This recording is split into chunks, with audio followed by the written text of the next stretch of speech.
Okay, well, that was a little bit odd. I'm not sure why that video didn't play properly. But anyway, welcome back to the Indie Inkwell, everybody. My name is JJ. I'm one of your two co-hosts. As you can see, my normal co-host is back with us this week, Michael, aka Longbox Entertainment.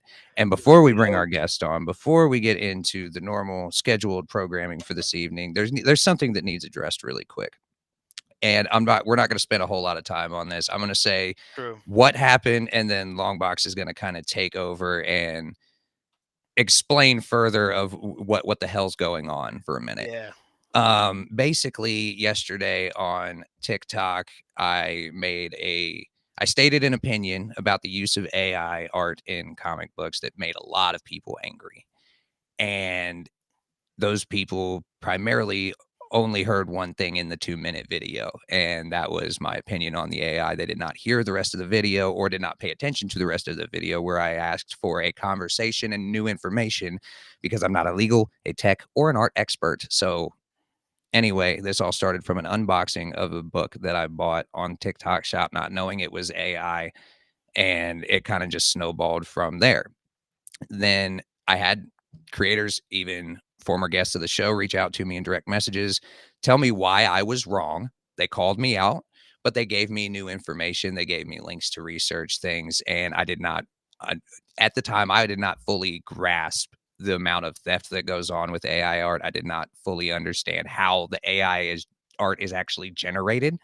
I do know that now. I realize now that there is absolutely zero regulation to this. I thought there was at least some kind of system that the stuff was drawing from. I didn't realize it was just scraping things off of people's websites. So that's the whole situation. And I've gone through this whole thing, and like I said at the beginning of it, I was ignorant of a lot of the information. Knowing the new information I know now, obviously my opinion has changed. There needs to be a lot more put in place before this stuff is acceptable to use in comic books, I feel like. Even though Marvel and DC are already using it in some cases openly, there's other places using it openly. But now I've said my piece, and Longbox, go ahead and say what you Oh, wanted to say because I don't even know what you were wanting to say. yeah, yeah. I mean, like I do want to say like this is an interesting conversation to have. I do want to keep this very short so that way we could just get into our guests. Um, but one thing I just hope that you know, JJ. I don't want you to think that you are a bad person or anything. I've known you personally for like going on like 3 years now. Um, and it I was gonna kind of say hurt me. you're explaining people's reaction to this. Yes, yes, and it kind of hurt me how people were like kind of question your integrity, um, which which was just plain ignorant on their parts, right? You did state that you did not know much about AI or this type of topic. You did state that, and you wanted to make an open forum to have this type of discussion. You were somebody that didn't know, and you were asking the fandom to help explain. I Help. wanted to learn. You wanted to learn, right? I wanted to And know this why this makes people so mad. Like, and this is something that the fandom has asked people to do. I just want to say for the people that are quote unquote anti-toxic within the fandom, the way this situation got blown out of portion, you've really shown how toxic the anti-toxic side of the fandom can be. We are supposed to be people that say, "Oh, you don't have to know everything about a character or you don't know have to know everything about a comic book or blah blah blah blah blah as long as you like something like you're a fan." But the fact that people were questioning JJ because he didn't know about the whole AI topic, now they're questioning if he's a real fan. Oh, they're saying because he's a comic book YouTuber he should just know this.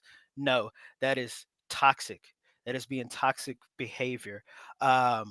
But I just hope that the fandom learn to like look themselves in the mirror, really break down what they are doing because they are making similar mistakes, that they are calling out other people for. And that's all I want to say on the topic. yep, and we are going to leave it at that because what we're here to talk about today is some pretty awesome stuff, some pretty different stuff for the show too. We don't get a lot of people sending us more than one book, let alone the uniqueness of this stuff. So let's go ahead and bring in our guest, indie comic book writer Eric Williamson. What is going on, my friend? What is up, gentlemen? How you You doing? man. Hey, everybody online joining us. Thanks for having me. So, what's going on in your creative world at the moment, man? Man, I have just been so extremely busy in the best possible way, just working, spinning a lot of plates, got a lot of different projects that I'm hoping to be able to talk with you guys and share with today. JJ, it was really awesome that you accepted me open arms and the bombardment of stuff that I emailed you to take a look It was a lot. the different PDFs, whether it was poetry books, comic books, ashcan, teaser comics, graphic novel shots, some of the upcoming. I I'll sent say you you even sent me some so really much cool stuff I stuff. couldn't include it all here. So Yeah, I wanted you to get a nice, well-rounded picture of sort of the universe oh that's man, I taking did place. I ever. It's very, very unique. And that's what Yeah. I love more than anything is unique stuff. So let's go into we like to Good get stuff. everybody's kind of origin story. Every good comic book character has an origin story. So we feel like every good comic book creator must have a good origin story. So how did you kind of get into comic books and the overall nerd space, I guess you could call it, when you were like a kid, or did it kind of something you got into as you got older? Man, if only I knew you were going to ask me that question. Darn it. No, I I jest. Yeah, so I was thinking about this because I watched a lot of your guys' shows, and so I was thinking, how would I answer this question? And it was really a fun way to myself just kind of going down memory lane. Oh, Um, cool. some of the and it really sort of brought some things to my attention that I had forgotten about. So when I was just a young kid, 1984, 85, I remember spending many an Indian summer afternoon riding my bicycle down with my buddy to the local convenience store and spinning the spinner racks and checking out comic books and checking out Mad Magazine and spending late summer God, I remember afternoons Mad Magazine. sitting at our parents' dining table with our pencils and pads of paper and just scribbling and drawing and being creative and trying to copy the spy versus spy comics that were in those Mad magazines. And I remember the comic book that I remember first that really stands out to me from that spinner rack that I remember picking up was the first Marvel Secret Wars, that Ah. 12 issue series. I remember specifically paying the whatever 25, 50, 75 cents, whatever it was, and rolling that thing up and putting it in the back of my Ah. pocket and getting on my little huffy BMX bike and just riding back to our house and just sitting down as you did as a kid on the carpet, Oh, yeah, laying on the and I carpet, know I know hands everybody in the watching this palms. just went cringe as soon as you I said he know. rolled Just it up. Oh yeah, I mean, yeah, that was my intent. No, Oh, seriously, I that's love it I mean, though. back then it was just I just folded it and would just stick it in our Yeah, I didn't that's have what they were made for. yeah. it was nothing there was nothing collectible about it to me. It was an experience. It was a chance to Yeah. escape. It was a chance to be with my friends and my friends, these heroes that were taking on these cosmic challenges and just experiencing it, that sort of that joy of youth and just sitting there, like I was saying, on the carpet, hands in my palms, flipping through it and going back and forth, loving every single moment of it, completely getting entrenched in that experience. Even the advertisements were so awesome back then. Oh, yeah, The especially in the mail '90s away for the comics where X-ray it was always, goggles like, the or cool Nintendo commercial, like, advertisements in there and stuff. oh yeah. So that I remember vividly. And so that origin story probably started with that Marvel's Secret Wars comic That's was awesome. just my first inkling. And then as I grew up, and as we do, we kind of swim away from comics, we come Mhm. back to it. And I think after sort of the nostalgia of youth wore off, I went on to into high school, and got a girlfriend and got into sports and got into all this other stuff, And and comic books aren't cool when you're doing all that stuff, you True. it kind of fell to the know? wayside. But I was still a geek at heart because I was a humongous RPGer. I loved Ah, playing Dungeons and Dragons. I had a core group of friends every single weekend if we could, and sometimes we even ditched school to do it. We would we would get not together. condoning that, kids. We would get together just to play Dungeons and Dragons, and I think back fondly on that time because it was such a catalyst for creativity Mhm. to sort of escape, and especially I was traditionally most of the time a dungeon master, and if you don't know D&D, I'm sure your audience Right. does, I would but say I've never Yeah. been able to play because 'cause I've never had a big enough group of nerdy enough friends to play with me, but yeah, the dungeon master sort of acts as like the sort of ringleader of yeah. the rest of your group and kind of keeps the momentum of the story moving forward. And so I think that did a lot for me to be able to create sort of in an impromptu setting and on the Mhm. fly and really actively engage those parts that are sort of stimulated by that type of nerddom and awesomeness. And yeah, and then college came, and this to continue my origin story was when I really got back into comics. And so it was the early 90s, and I was going to college at the University of Arizona in Tucson, and there was a really cool comic store that I found myself walking into to pick up some Magic the Gathering cards, because Magic the Gathering, that card game, had just come out back then. And Okay. so some of my friends were like, "Oh, we gotta try this cool new, like, trading card game. Ooh, what is that? All right, that Right. sounds interesting." So we went and bought a couple boxes. I'll say I think people And forget Magic was, like, one of the first big ones. it was, Oh that's yeah. right, yeah, and it's, now it's a monolith, right? Oh my So, god. but back then it was just the first thing, and so this comic shop, I got some cards, but then I went to the back and they had this new line of comics called Vertigo, and it was the DC comic line of their sort of, their Black Label or whatever, their sort of underbelly comics. And it had the Sandman and Hellblazer and Swamp Thing and, all of these amazing titles, and they just caught my eye. And then there was Spawn too, right? Image was just kicking off. So it was Vertigo, Image. I was like, what is this nirvana I found? This is freaking Yeah. awesome. And that's another thing people forget is how drastically different that stuff was when it first came It out, was Oh like yeah. so cool, and the Vertigo, all those Vertigo books, they were just a fish hook, and they just reeled me into the out of the pond. Um, And they it keep you going, like of course, yeah, like I'm only 26, right? So like when Vertigo was first coming out, I wasn't even born, right? But I will say once when I got older and I actually started getting introduced to a lot of Vertigo comics like Sandman, Preacher, yeah. Hellblazer, stuff like that. I don't know, they just do such a good job of like hooking you. Like you would Oh read my gosh. issue after issue after issue, like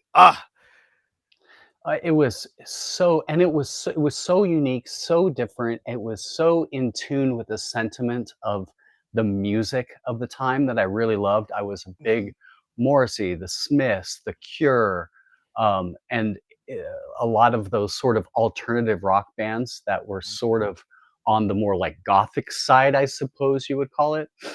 But there was just an entrenchment of and sort of an interlapping of art, music, comics, all at the same time. Of There was like this rebirth. Nirvana was just becoming really big, and oh Pearl yeah. Jam, and so yeah.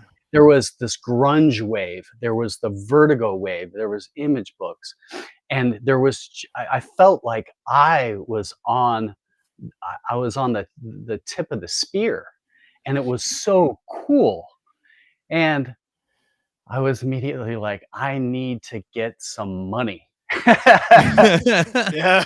so I can buy these books," because 'cause I'm a broke college student with my student Right. loan, And This is so I not a made it. cheap hobby by any It's not. means. It's not. Yeah, well, and so yeah, it was just. I mean, it was so awesome and so long story short with me, that was really my origin story was, that the foundation of youth, the experience, the explosion of that those college years, and then, buying so many comics that my dorm room became there were stacks in my dorm room, and then, um, after college, I kind of then took another break, right? It was kind of it lulled off and I had to go into the quote real world and get a real Right. job.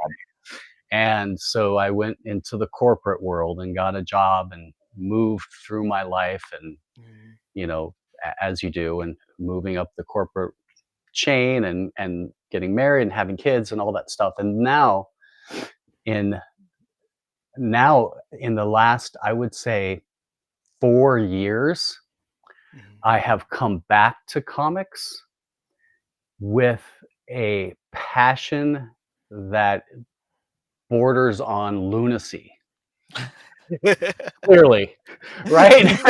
I'm there with you, man. I'm there with you. Yeah. I was It's gonna say, how many of those have you still not gotten around to reading just yet, Longbox?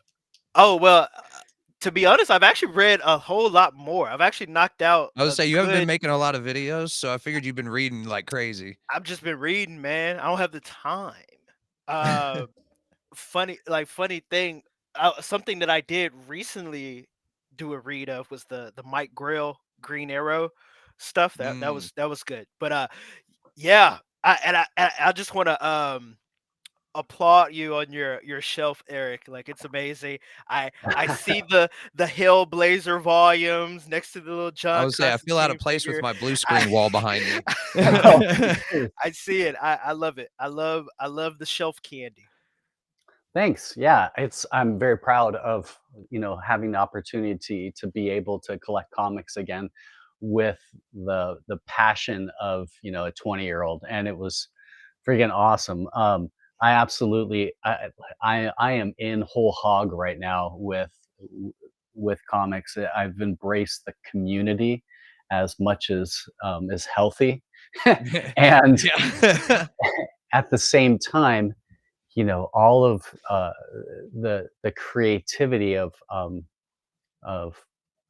that comics has afforded me, is has been life changing, and it's really awesome. It's really awesome. It's become an outlet for me to be able to share stories and, to be able to connect with others and to explore part of my writing craft that, hadn't manifested itself in quite some time.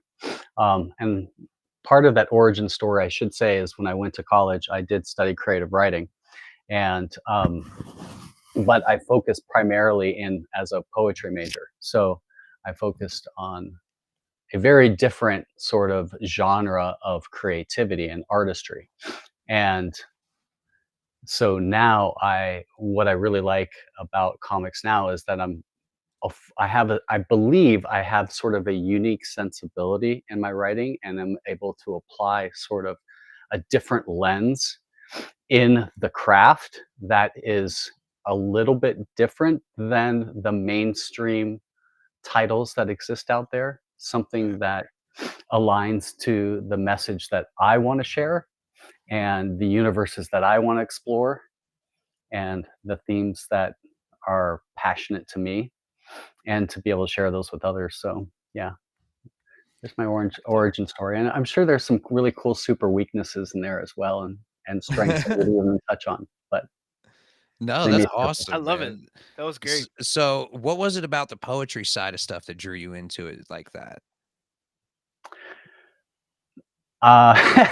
well, I guess Just because, like, the reason I ask that is because, like, it's I feel like poetry is in most comic books if you just kinda look for it, but sure. it's not something that people think of immediately when they think, like, indie zine or indie comic, they don't think poetry. So, Hmm. so I guess more what my question is not really what drew you into it, but, like, more like how do you utilize it to kind of influence what you're doing now? Yep. Well, I think that sort of side of the craft really lends itself to constantly exploring the power and potential of language, Mm, whether it's word choice or its cadence or theme, or so I think that because of my love of poetry, it's lent me the ability to sort of explore narratively ways of saying things different from maybe something that's more serialized or more like just a fiction narrative. It's mhm. definitely helped me with script writing, to be Oh, I can succinct, imagine. when writing, and at the same time being expressive. And because the medium is you're not writing a novel per se, although I'm kind of writing one. Um, you're not writing a novel per se, so you have word choice is extremely important, and you Right. need to be able to communicate a lot and communicate a lot effectively in a very small space, or Mhm. Right. a short amount of a short attention. And so I think that it's lent itself very well in the medium. And I also find that there's certainly been an audience for it. There has been people, 'Cause it's something you don't see.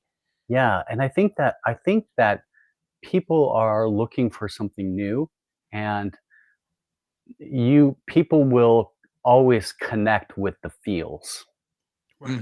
Mhm. and so if you can present something unique and fresh on feelings and emotions that are inherently part of the human condition. I mean, we all experience love, grief, sadness, heartbreak, remorse, regret, failure, triumph, all of those things. And so a lot of my poems tend to deal with those types of issues. And so it almost felt like a nice seamless transition into the comic book medium to combine visual art with these words. Right. And I think also people are looking for more artistry out of their comics. Like besides just the serial move from plot point A to plot point B, but um, not everyone feels remorse. Give it time. But not only moving from, in a comic, moving from point A to point B through your 28 pages or whatever, but they want to experience something that is on a level of artistry that engages them beyond Right. just getting their comic fix. Right, right. True. Like, I yeah, that was cool What's action happening with scenes. Nightwing or Robin or Batman this week? Okay, I mean, definitely that is tremendously valuable, but I think that people are asking for a little bit more, Yeah. especially at What the price keeps you points there? they're paying these days. I always say like the cool stuff is what draws you in initially, but it's the little moments of like, emotion and just the character moments. That's what keeps people invested into stories. I always say like the reason like some of us have favorite series or like favorite characters is because there's something about those that we can relate with, Mhm.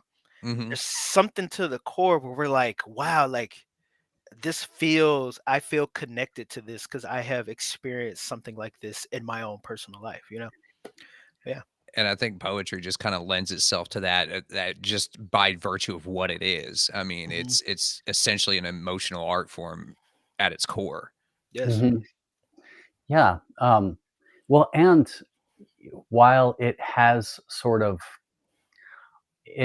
been the backseat driver to some of my motivation, I haven't really put it out in the forefront per se. I mean, Miscreant, which was sort of my first foray into doing a comic book I was gonna say, format, great segue. anything, Let's go ahead and talk about Miscreant real quick. was Yeah.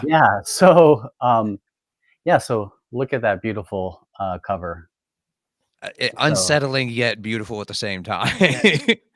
Yes. so my partner on Miscreant, the artist Seed, that's how you pronounce his name. is See. actually my friend James. He's the guy that was right next to me on the bicycle riding back from Circle K at the beginning of the story. Oh, nice. Oh, Yeah, Okay, that's wow. awesome. he was the guy sitting at the kitchen table right next to me as we were creating what we called Dumb Magazine, which was our version of Mad. Oh, So, that's so Oh, awesome. It's not yes, every day that you get to, like, stick with that buddy from childhood and actually do the big thing you wanted to do back when you were kids. yeah. That's super yes, cool. that is the coolest part of that story was that James and I, oh, thanks. Awesome, David. James and I were friends from, when we were 10, 10, 11, 12 years old. Mhm. And then, as we grew up in life, we separated. We each swam in our own stream, and then we reconvened and met again back as adults, and said, "Remember that crazy shit that we used to." Sorry, that crazy Oh, shit you're Oh, that no, good, we. you're man, good, like, you're good. as Yeah. long as it's not Like, like an I'm gonna do it F-bomb every again. other word, we're good. Remember what we used to do when we were kids? Yeah, let's do that. Let's actually do it. Back then, we used to go down and take copies of our drawings and Xerox them and then go door to door to our neighbors and try to sell them for a dime or a quarter. I said, and so we said, let's actually make it happen. All right. And he is a tremendous artist, and he has spent his entire adult career um, I mean, look at doing that. doing Yeah, art. it's beautiful. And yeah, and he does lurid, beautiful paintings and all kinds of sort of extreme demented imagery that is just it's terrifying, and yet you can't stop looking at it, which is so I amazing. was just getting ready to say, like, it's Yeah. slightly disturbing, It gives especially with me the like Yes. combined with the poetry, it is slightly off-putting, but at the same time, it's like, I can't not look at the rest of this, Yes, like yeah. it definitely has a car accident quality to it, but Yes. It I mean, at the But in the best I of like it. ways, though, yes, like it's the most beautiful car wreck. It absolutely is. It gives Yes, me like old school like EC horror like comics vibe, yeah. like Tales from the Crypt, or like it gives me like maybe some of like Steve Ditko's like old like horror comics that they used to do in like Tales of Suspense and stuff But before. combined with that artwork and the poetry of it, it's like it's Yes. even more slightly disturbing, like, as you read and then, like, look at the artwork at the same time, it's like, Mhm. "Ooh," like yeah. you Well, gotta and take a breath almost. the writing in it too, I mean, a lot of the writing in it is sort of love poetry, Mhm. in a way. It is about, um, relationships, I want that as a and poster. so it's what's really cool, and so I think I sent you a physical copy as well, JJ, but it Mhm. started off as we printed it on basically photocopy paper as a zine that we sold for $2. Mhm. We printed a few hundred of these, and it was That's what I was looking for in my brain, and I couldn't figure out how to say it. Thank you, David F. Yes. I it just is, said yeah, I need that as a poster like today. yeah, yeah.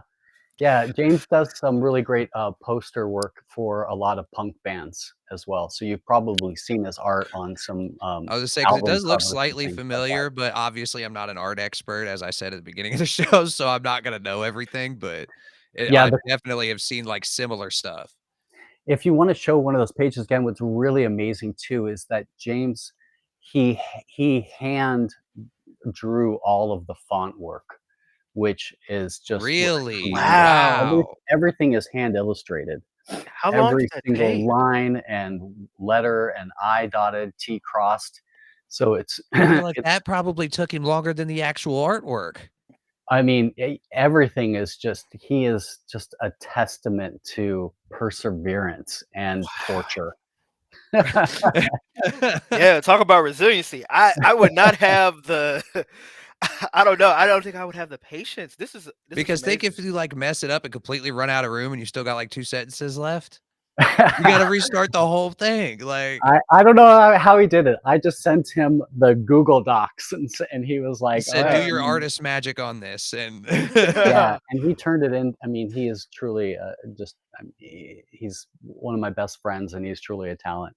but it was really cool to be able to see as a creator, to finally get this at the end of the day, and have it even in this $2 zine format, in Oh, yeah, on it's Xerox still, like, paper. high quality paper, it's not like it's flimsy, like what Well, Marvel's well, paper well, is like right now. this version is the original, the OG version was, and then so we took it on from there and kind of created Mhm. a couple versions.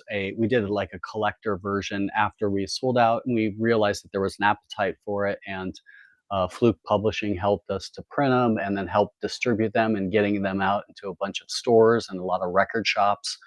And I'll they say, were I bet it does really good in record shops. Yeah. yeah, it was distributed sort of all up and down the West Coast and the East Coast, and and it still has some legs to it, which is great because it wasn't really any dated material, so it Mhm. still persists out there.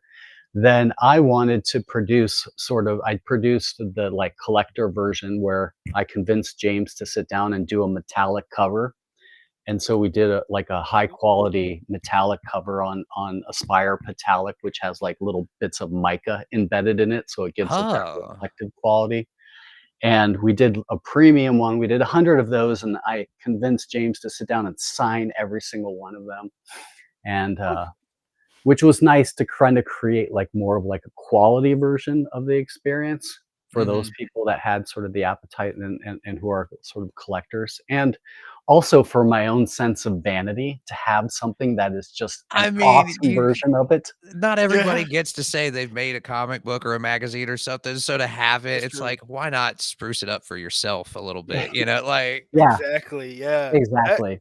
that's I awesome. wanted to be the best version of what I could produce. So that was the springboard into everything else that's come. I mean, that opened my mind and my eyes to the opportunity of being able to take the skill set that I've cultivated over years and to start telling the stories that I've wanted to tell, that I was too scared to ever take the step to do it.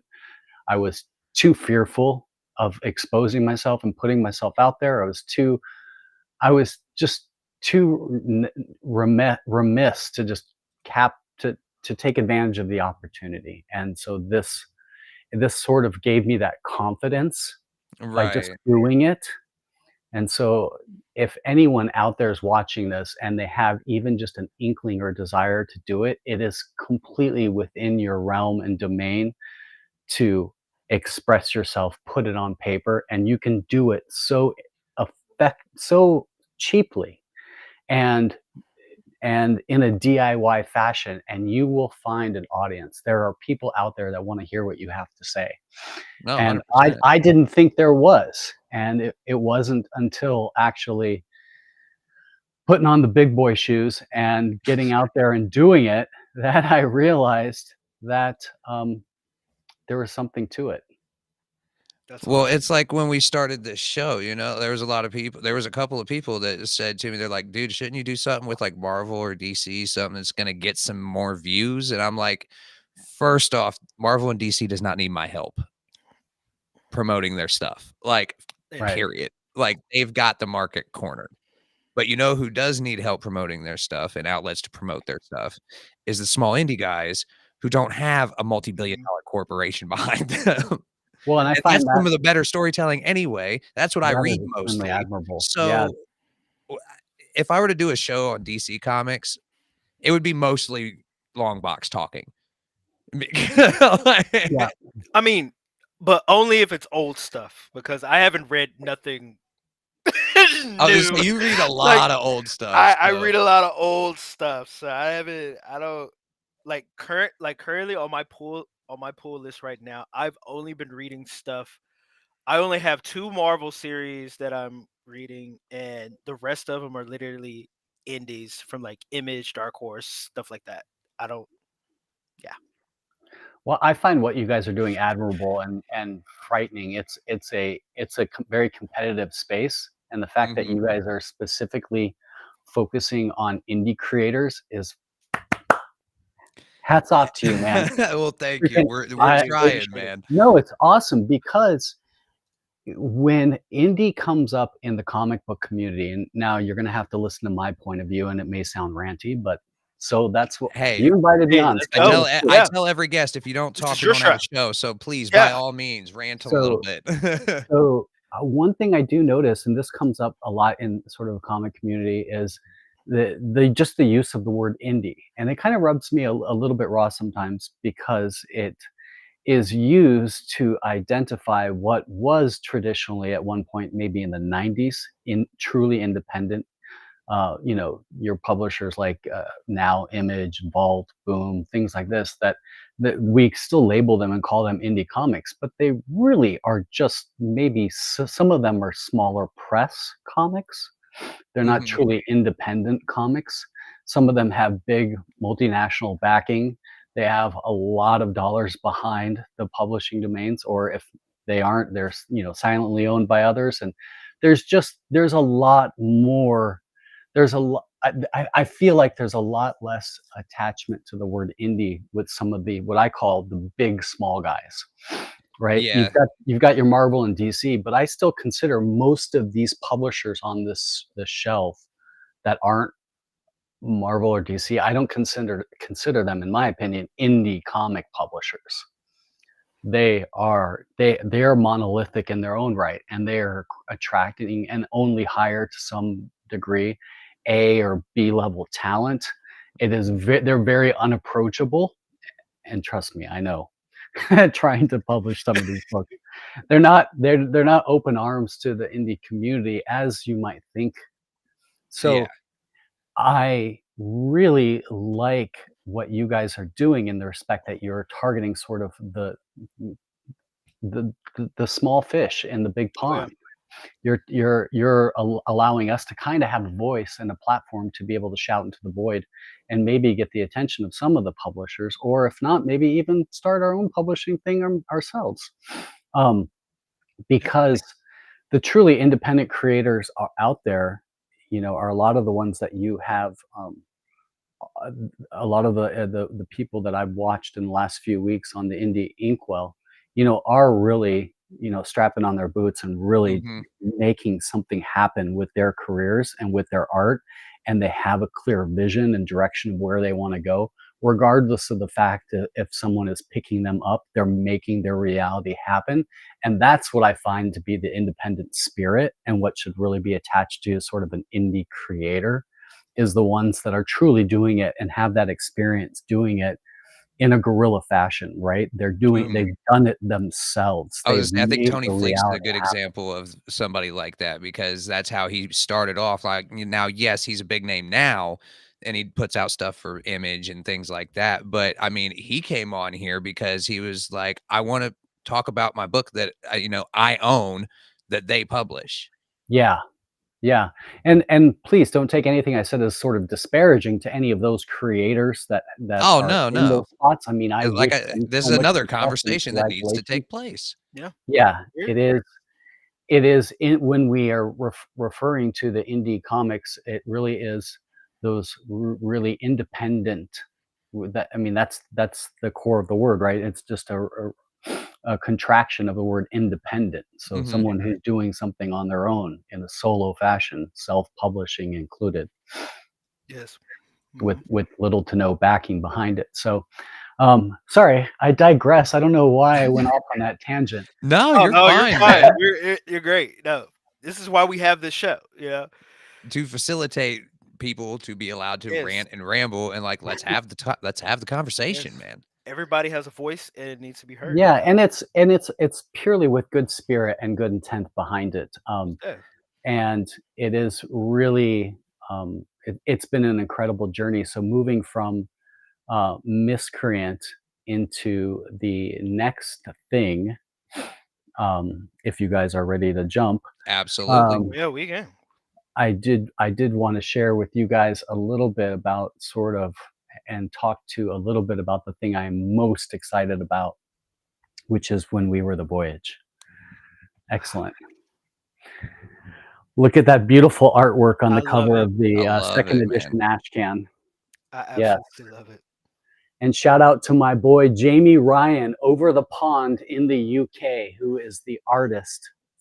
Ah, He is one of the main continuity artists on this graphic novel. Listen, Nerd Tween.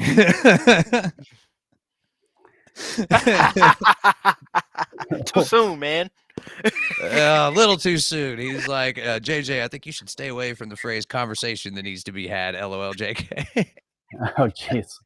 I love it. I love Go it. back, watch Sounds the like a beginning of the little show bit if of you an want context inside for joke. that joke, but Sounded like a little bit of an inside joke there. Oh yeah. a little bit. He's been seeing everything that happened the other day. But anyway, yeah, let's talk about When We Were The Voyage. So, what you sent me was an ash can. It's like a sampler. So we didn't kind of really get the whole spiel. So kind of go into what this is, because yeah, I don't know why this keeps going back down, but there we go. Let's leave that cover up for a second. I don't know what's going on. I don't mind looking at it. It's really beautiful. Yes.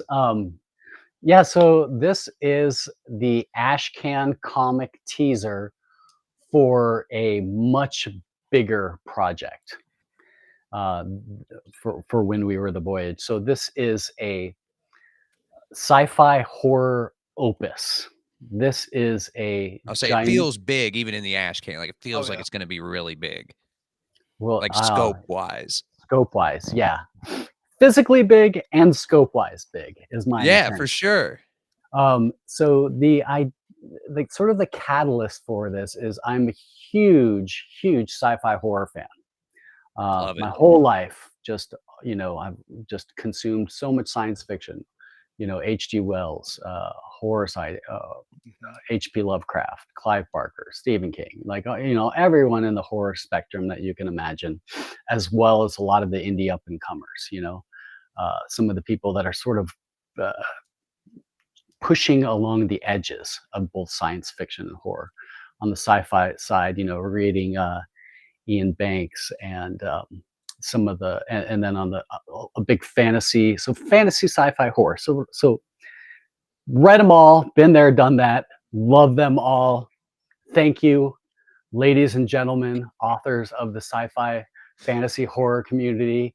You guys are effing awesome. My hat's off to you. You have planted so many seeds in this corrupt brain that now it's my turn to tell my version of that particular tale. And When We Were The Voyage is that. So I've had the story sort of percolating for quite some time. And one of the things that I like to do with uh, my writing is sort of invite. I like the idea, and I'm hoping it's coming across successfully. I like the idea of my writing being a bridge from me to you, from the experience to the audience.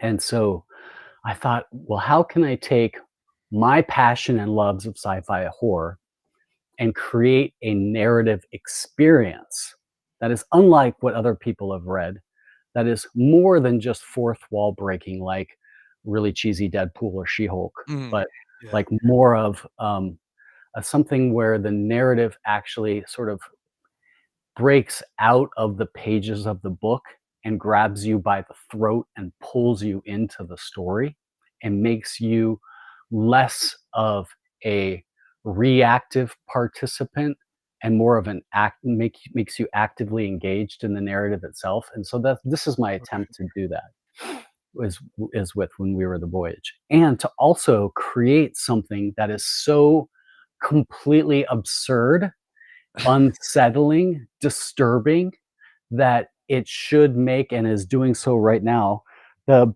hairs on the back of your neck raise, Oh and yeah. to the hairs on your arm, just like mine are right now, standing up like Spider-Man, Spider Sense. Just talking about this book gets my freaking nerves edgy That's so because Oh cool. man. because I, the intent there is to take you to a place of extreme revulsion, but mhm, yet ensconced in that beautiful car wreck that you can't look away from. Mhm. mhm. And in fact, Because the way it's because set up you're in the in it. ash can, you've got the dialogue, or not necessarily the dialogue, but the narration on one side, and then you've got the artwork on another panel. So it's not like you're trying to cram all this information onto a piece of artwork. You've got them physically separated. That's right. Yes. And I wanted to take that additional complexity away from the artist and having them have to think about paneling, have to think about lettering, and instead let their true expertise shine. I really love this idea of the illustrated novel format. Right So there what on the Yeah. screen for you, Sci-Fi Queens. You can scan that QR code, and there is links in the description. I'll leave this up for a second. cool. The idea of I wanted to be able to bring in sort of the traditional sci-fi horror narrative readers into this space. Um, and I also have a longer story to tell that I don't think is best served in sort of panels and word bubbles. And so I thought this illustrated novel format is really uh, uh, can be a visually striking way to do so.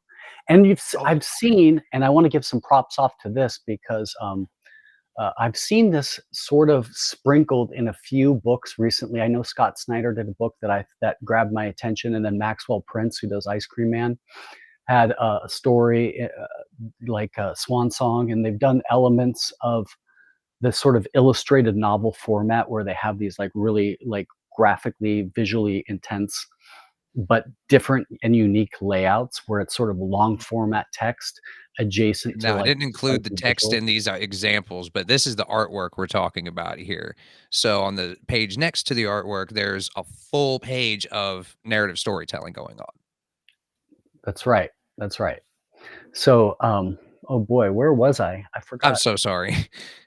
I just got distracted by the feaster. She's so lovely. She just, she compels me. Oh, But uh, we were talking about how Ice Cream Man had creators oh had done yes, something similar. yeah, yeah. So the illustrated novel format, right, of having the sort of text adjacent to these images. Um, So where I keep feeling I feel like I jumped off of the train tracks and I wanted to say something really cool, and then I just face planted into a bog. Um, let's say so when We Are The Voyage happened, it became, and it came into being. And it is something that I'm currently working on as a long form graphic novel that will be produced in a deluxe hardcover Mm, format. So I am going I am going big. It will be in a big giant awesome. hardback all type right, format. Because we the have a ash can buyer. you sent me, the physical one, was actually like a mini comic. Yeah, so I sent you the Ashcan Yep, comic that right there. teaser, which it was just my way of putting together something that has sort of that, the art and the illustrated sort of It's almost like a physical media kit for your book. it's just it's a truncated version of the first chapter just to see if there was an appetite for it, because I didn't know if people wanted to read this insanity and Alright. this really hyper graphic, super visceral, disgusting sci-fi horror story. And then at the end of the first chapter, spoiler alert, we sort of break the narrative, and the feaster.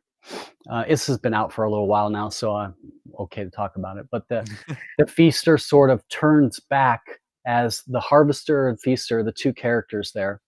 These are villainous protagonists, Mhm. are having just finished their sort of afternoon snack, let's put it, and are pulling up on our blue sphere. The feaster sort of looks back over her shoulder and turns to the reader and says, "You are next," breaking sort of the fourth wall for the first I believe time. that's actually this panel over here on the right. Yes. Yep. Exactly. So You were next. she's sort of smearing the blood from one of the astronaut victims that they've captured out in the cosmos, which you can see Ramirez there on the left getting his sort of heart gently pumped. Just Um, just a gentle Just gently. massage. just a Yeah. gentle massage, doing a little CPR, with fingers into the flesh. You gotta make Um, sure you get there, man. Yeah. You gotta get in there. So she's turning back over her shoulders and she is recognizing, and this is the key point, is she is recognizing that she is being read. So it's not just breaking the fourth wall. She is recognizing that she is being read by the reader in a book. What? Yes. Right, it's not just that, "Oh, I exist in this weird alternate reality," like, no, I know you're watching me, like, it reminds me a little bit of, like, a very demented, never-ending story at the Yes. end of the movie where, the princess Atreyu! yes, Right. the empress and everybody is like, they're talking to each other through the book, like Yes. Just say the word bastion. Yes, yes, I'm so Just glad you know say it. exactly what I was Oh, talking you're gonna about. make me cry. Yes. Absolutely. Yeah, so it is that's a good quote. It is a very twisted, never-ending story. And so the You can idea steal that it all you want. You I can like have it, yeah, that. yeah, it is. It is a twisted, never-ending story, and the intent there was then to produce something that I could put out into the world, produce it in a nice enough quality format that it would sort of whet the appetite, and I could garner some feedback and Mhm. see if people actually liked it. And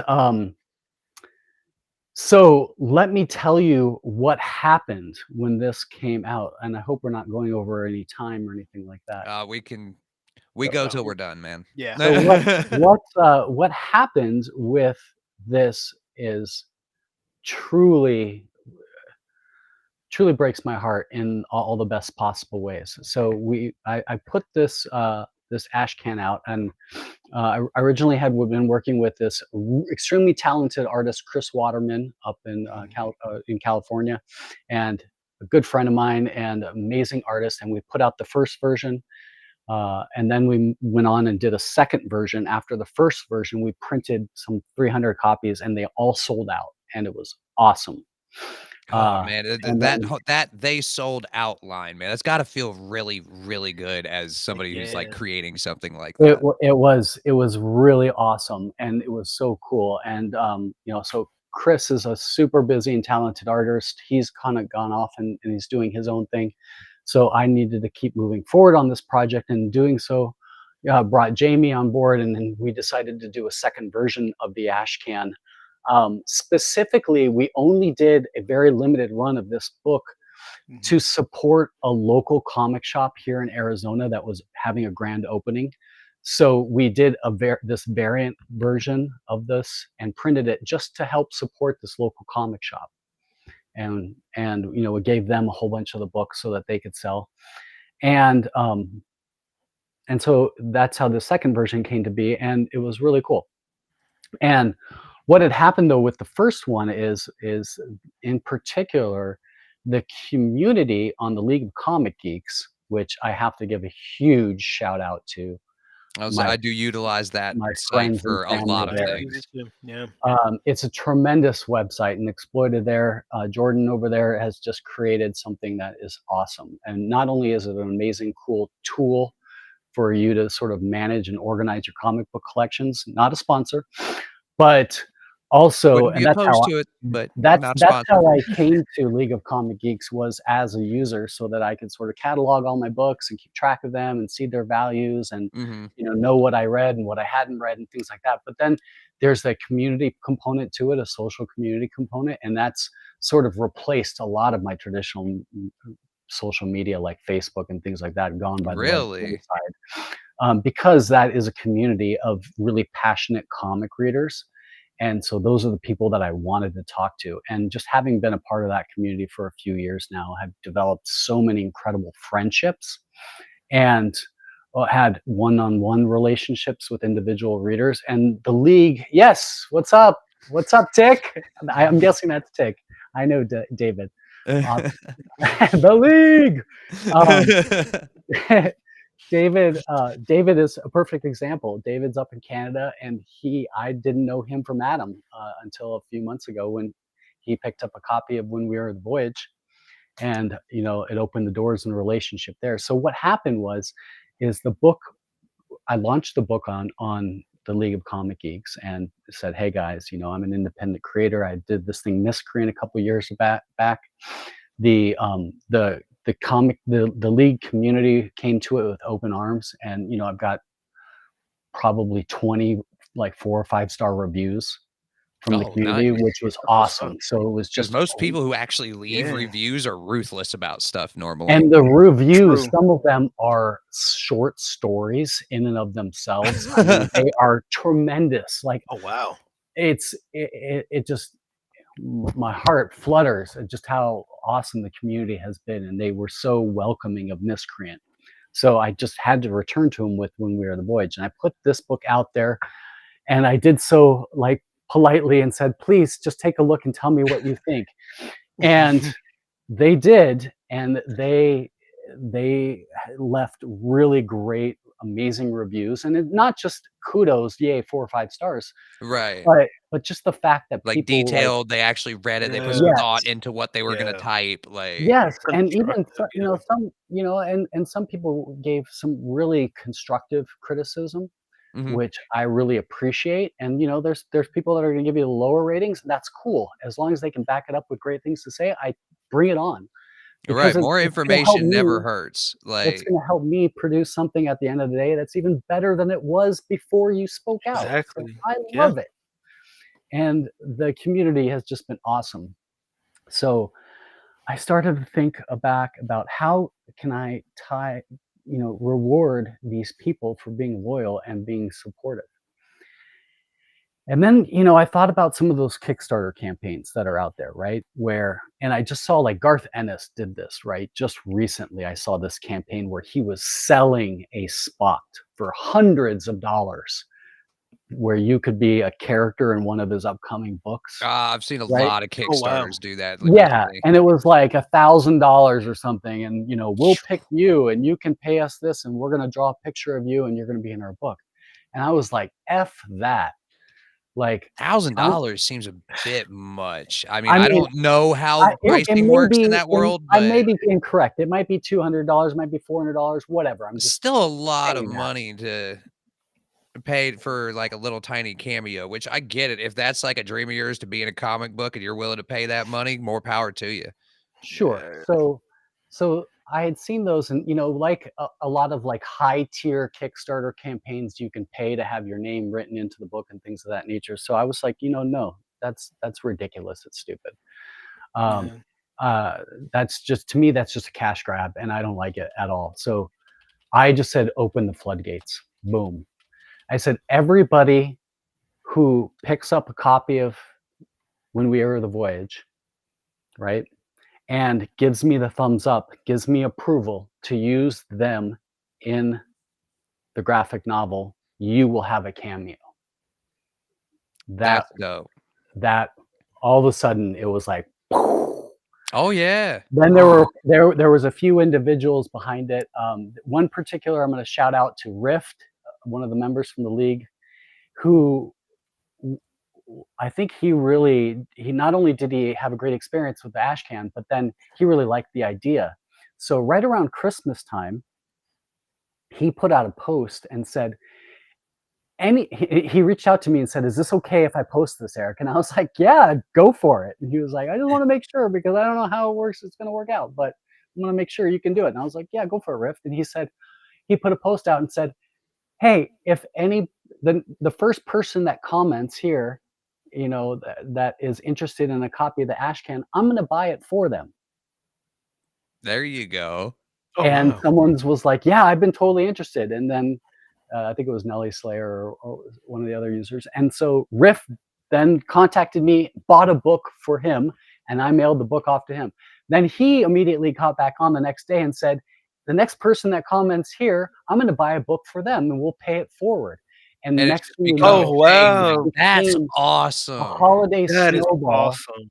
and everybody behind the league was buying a book for the next person and the next person and the next person, and it was That's how you grow a community That's right there. awesome, That is it man. so was dope. so it was so awesome, and I couldn't have been more grateful. And it was just such a, I mean, right around Christmas time, and I happened to be in Flagstaff, and it was snowing, and I was tearing up. I'm like, oh my god, I can't believe this is happening. This is so cool. These guys are awesome. And it then allowed it to sort of organically just proliferate.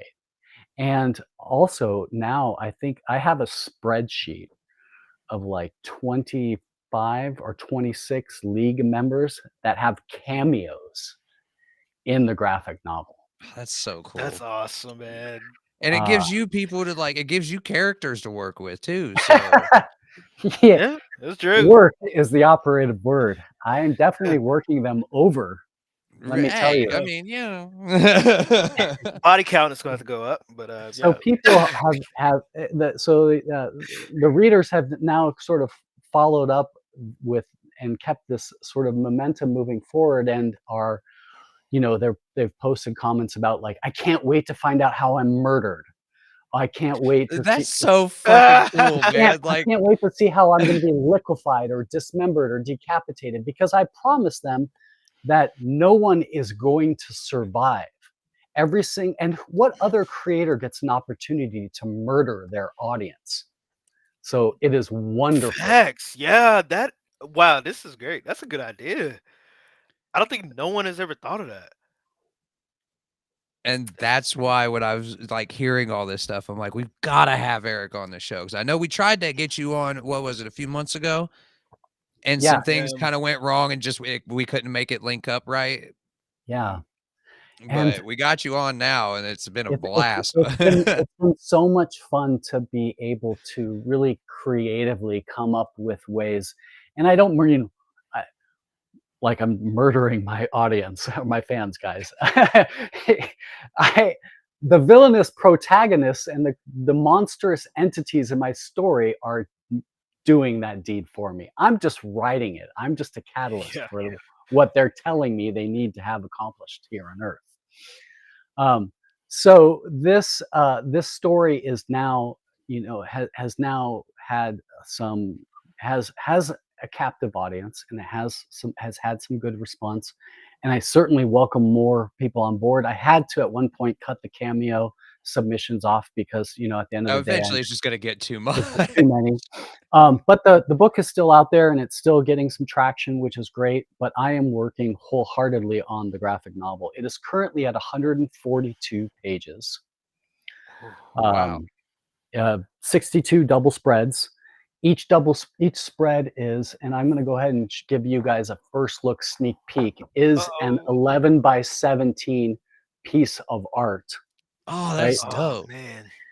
This is done by a friend of mine, Stanislaw, and this is a Here, scene let's that see if takes we can. There we go. Now people this can is see a it real scene that good. takes place in Krakow, and this is a giant entity that pays homage to the 1980s Blob. It's Slick. It's called Slick. Ah. I've dubbed it, and this is the actual basilica in Krakow. So every one of these vignette illustrations actually has a landmark. Here you can see all of the citizens as they are being liquefied and melted into fuel for this giant monstrosity. Oh yeah, just like the So blob. Okay. I can see it. I can see the influence, the blob. Yeah. we That is have so cool. Exclusive. You're only getting exclusive here so Only on on we the Indie Indie Inkwell. Inkwell, ladies and Only gentlemen. on the Indie Inkwell, people. That's right. That's right. So I have currently, besides Jamie Ryan, who is the working on the main continuity story points of the chapter Mhm. to chapter plot, um, and you can see some of his artwork in the Ashcan. I have over currently 15 artists on this book that have created full page spreads, double page spreads, multi page spreads for the graphic novel. And I've got some really amazing talent on board. Jeff Monk is doing some stuff out of Toronto. We've got Ray Dillon. We've got Craig Rasmussen. We've got Mike Dubish. We've got Isaac Miller and David Monroy, and just a whole laundry list of It's a whole team on Anna it. Mochek as well, who's working on my other comic, Prismatic. I have a whole laundry list of artists that are just bringing the most exquisite, mind-numbing, uh, torturous displays of kaiju monstrosities and sci-fi horror madness. And what I love about all of these talented artists is they are all huge fans of Easter eggs and like bring a Where's Waldo mentality to it. So there's a lot of nested, buried imagery and arts and throwbacks and homages to other elements. And that's why we can only produce it in a deluxe hardcover fashion. It needs that real estate It to needs be that able. treatment, yeah. Yeah. You need to be able to get in there, put your minor headlamp on, put on your really like your high magnification glasses, and just get into the book and just marvel at all of Yeah, the yeah. Yes. exquisite details.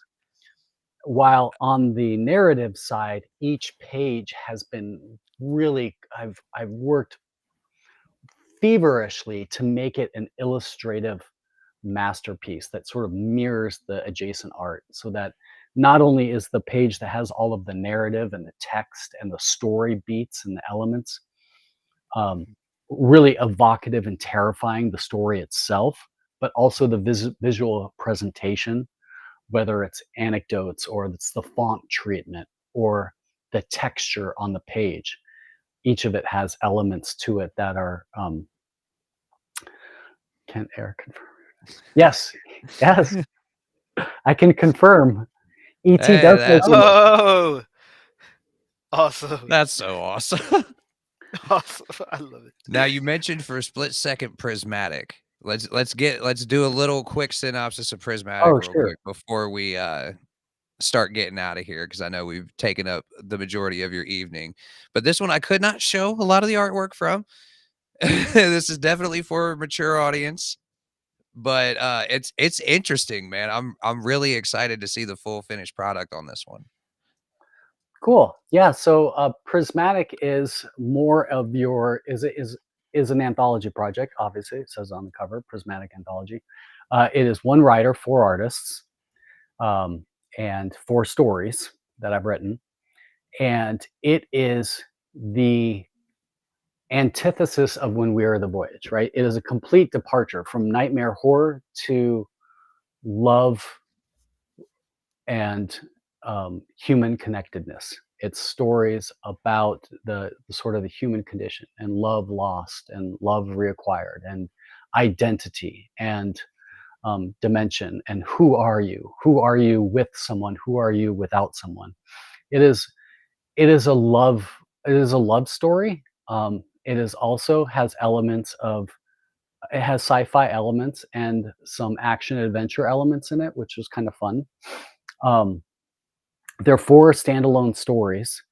There is a subtle narrative through line that kind of ties all of the stories together, and there's a reason why it's prism, just like why we title it prismatic. You know, a single white beam of light fractures into a prism of all the colors and diversity, and so this is a sort of a love letter to diversity and relationships. And it is more of it's the traditional comic format with paneling and lettering, Mhm. and you know, each of the stories we have four artists. 3 of the artists happen to be local that I know here in Arizona. So it was really awesome to provide some work for these local artists and an opportunity for them to get their craft out there and to be able to share it. And hopefully we pick up a publisher. It's out there right now, trying to find one. And then one of our artists is Anna Mochek. She's actually in Krakow, and she did the story Mm. Daylily, and she is tremendous talent. But we've got Austin Ackert here locally, Damon Begay, and Jose Gillian. And together, those 4 with me were able to put together this anthology, and everybody is a equal contributor. Um, no one has No not a one's name's paid going at the gig. top of the page type That's thing. right. That's Yeah. right. If we get picked up, it's 5-way split. You know, we're all equally contributing. We decided to forego going the Kickstarter route right now. We wanted to see if I'm more of an old school sort of traditionalist. So I want to see if someone is going to Pitch it like around, our, see if somebody's willing to pick it up. yeah, if they're going to like what we're providing and what the story is that we're telling, and hopefully put it out there. Um, it is really nice to be able to write these stories that are a little bit different, and they touch sort of that other poetic side of me, Mhm. besides just trying to terrify and dazzle people with really cool sci-fi effects and horror elements, but to be able to get under the hood of the human heart and the condition, and also, as you had a chance, you said, to look through the book, we touch on a lot of relationship themes and a lot of, but do so in a sort of a sci-fi setting. We also we also cross all boundaries. So there's straight, LGBT, gay stories, straight stories, um, uh, sci-fi, ghost stories. There's just kind of it's sort of a hodgepodge of a lot of different elements. But I think each story is very cohesive and tight, unlike me trying to communicate what it's about. Trust me, we've had people with less articulation skills, so don't worry. Yeah, and it's completed projects. So I put together a press kit, which I had never done before, like a submission package. And that was an interesting experience. If you guys want to talk about that, that was an interesting experience because every single publisher has 50 way to Mars how to put your submission packet together and what they want. Some of them want a So you can't just make one completed generic one and send it to everybody with the right. names slightly altered. Like, you So gotta I mean, literally tailor it to each place you're pitching it to. it is a lot of work. So it's out. It's in the hands of your images. It's with Vault. It's with Boom. It's with Dynamite. It's with Zenoscope. It's with and then I also sent it to a lot of small press. I went sent it to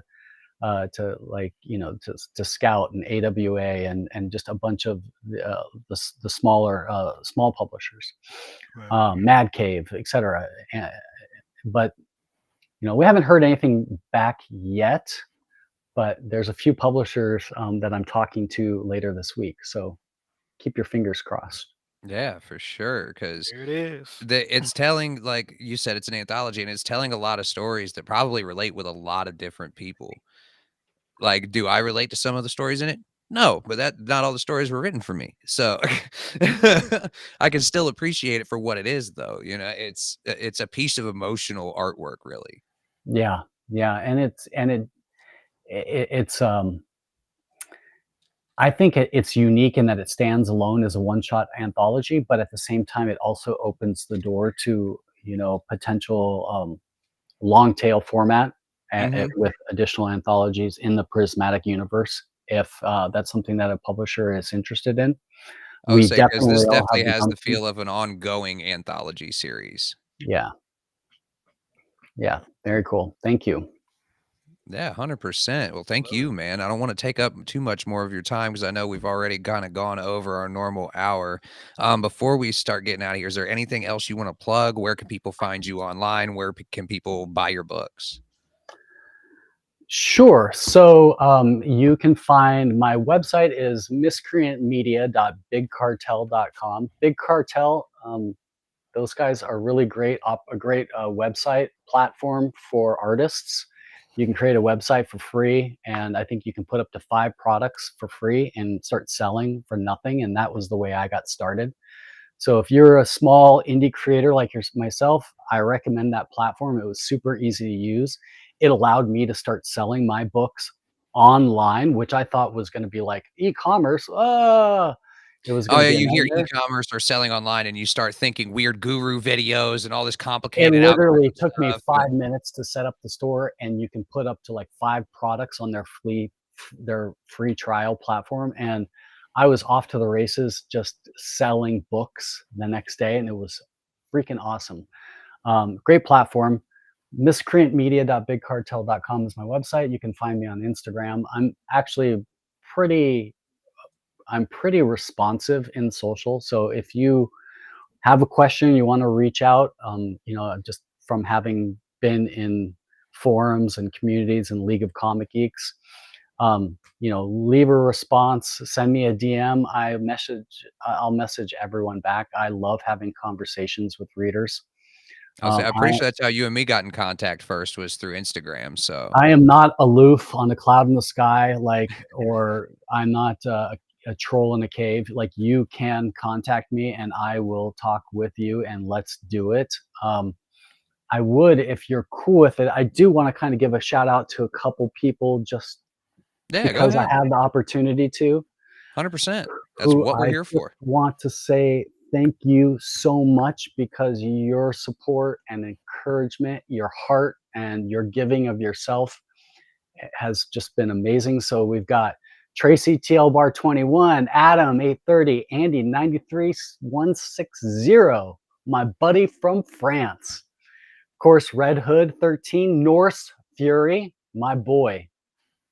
Nelly Slayer, Trevor, Novella Shavella, Tick, of course, David, Sky Hawkins, Danger Rock, Supervillain, Slent North, Rift, Mercurio, Joe Loves Comics, Conaria, Isvan, Wolf Cola, Call Me Muffin, all of you folks, and I know I left a bunch of you out, have been instrumental in making this journey of being a creator so rewarding day in and day out. I'm still a small guy. I haven't blown up and become the next Jeff Lemire. You know, But I'd say you're Alan Moore. very well on your way to that, You're though. on your way, man. We're working on it. So I recognize every one of you, and I appreciate your active engagement and just allowing me to just stand on my soapbox and just scream into the void and being that little shining star out there that twinkles back. I love you guys. That's I think that's a awesome, man. perfect place to leave it, man. Yeah, Everybody go support. that's Make sure awesome, you man. check out all of Eric Williamson's content and all of his books. There's links down in the description to everything so you can follow him everywhere, get copies of everything you saw on the show today. My name is JJ. His name is Michael. His name is Eric. This has been the Indie Inkwell. Please, everybody, be safe, be kind, and we will see you next week. Woo! Thanks, JJ.